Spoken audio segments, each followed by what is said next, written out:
পেশা নাম্বার 1 তোমার রাজমিস্ত্রির কাজ করতে হবে। পেশা নাম্বার 2 তোমার ঝাড়ুদারগিরির কাজ করতে হবে। পেশা নাম্বার 3 তোমার মুয়াজ্জিনগিরি করতে হবে। সুবহানাল্লাহ করবেন না? وَإِذْ يَرْفَعُ إِبْرَاهِيمُ الْقَوَاعِدَ مِنَ الْبَيْتِ وَإِسْمَاعِيلُ رَبَّنَا تَقَبَّلْ مِنَّا إِنَّكَ أَنْتَ السَّمِيعُ الْعَلِيمُ। সাইয়েদনা ইব্রাহিম আর কলেজের টুকরা সন্তান ইসমাইলকে নিয়ে রাজমিস্ত্রির কাজ শুরু করে দিলেন। আল্লাহু আকবার।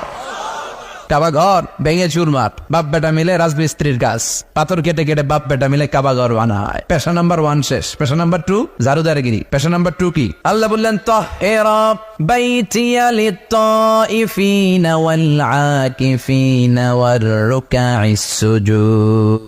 মসজিদেরি ঝাড়ু বারদার হোক আমারে হাতে শোনো আমারে মোনাজা।